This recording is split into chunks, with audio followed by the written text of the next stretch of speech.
बिहार में हो रहे एसआईआर यानी कि स्पेशल इंसेंटिव रिवीजन पर हो रहा बवाल तो उस बड़ी पिक्चर का ट्रेलर भर है जिसमें नायक के तौर पर तेजस्वी यादव और राहुल गांधी दिख रहे हैं।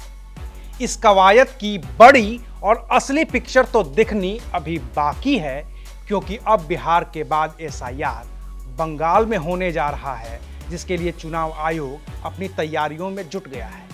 और इसी के साथ अब विरोध की कमान बंगाल की मुख्यमंत्री ममता बनर्जी संभालने जा रही हैं, जिसमें खेल तो होकर रहेगा। नमस्कार, मैं हूं अविनाश और आप देख रहे हैं एबीपी लाइव। बिहार में एसआईआर का विरोध करने का दारोमदार तेजस्वी यादव और राहुल गांधी पर है। वो अपना काम बखूबी कर भी रहे हैं, लेकिन उनकी सबसे कमजोर कड़ी ये है कि दोनों ही नेता प्रतिपक्ष हैं। राहुल गांधी केंद्र में नेता प्रतिपक्ष हैं और तेजस्वी यादव बिहार में।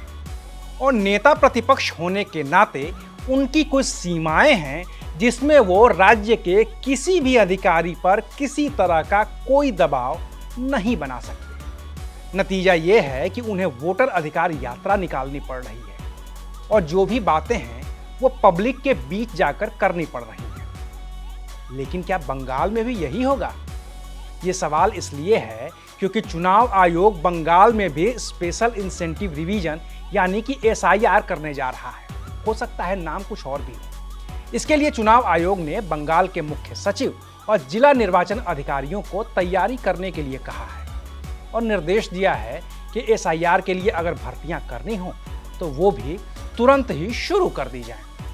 बंगाल के मुख्य चुनाव अधिकारी मनोज अग्रवाल ने 27 अगस्त 2025 को बाकायदा बंगाल के सभी जिलों के जिला निर्वाचन अधिकारियों को इस बारे में एक पत्र भी लिख दिया है। साथ ही पश्चिम बंगाल के मुख्य सचिव मनोज पंत को भी पत्र लिखकर कहा है कि बंगाल की सरकार को इसके लिए तैयारी शुरू करनी होगी, जिसमें खाली पड़े पदों पर भर्ती भी होनी है। लेकिन क्या चुनाव आयोग के लिए बंगाल में एसआईआर करवाना बिहार जितना आसान होगा? जवाब है नहीं। एक तो ममता बनर्जी और उनकी पार्टी टीएमसी इस पूरी सर प्रक्रिया की ही धुर विरोधी हैं। दूसरा, चुनाव आयोग ने जब बिहार सरकार को सर करवाने के लिए कहा तो बिहार सरकार ने आपत्ति नहीं जताई, क्योंकि बिहार में एनडीए की सरकार है और इसके मुखिया नीतीश कुमार हैं, तो वहां विरोध का सवाल ही पैदा नहीं हो पाता। लेकिन पश्चिम बंगाल में ममता दीदी हैं, वो खुद इस प्रक्रिया की विरोधी हैं।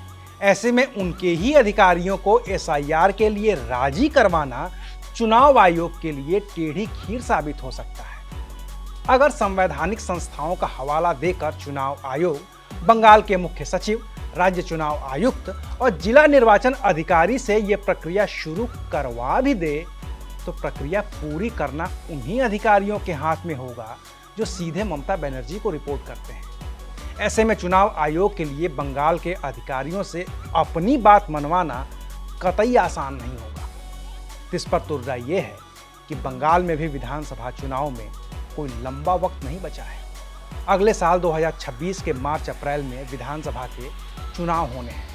वोटर लिस्ट में सुधार की ये पूरी प्रक्रिया चुनाव से पहले हर हाल में पूरी करनी ही होगी और ममता बनर्जी का केंद्र सरकार, केंद्रीय संस्थाओं और जांच एजेंसियों से भिड़ने का जो इतिहास रहा है वो बताने के लिए पर्याप्त है कि बंगाल में एसआईआर की प्रक्रिया बिहार जैसी आसान तो कतई नहीं होगी।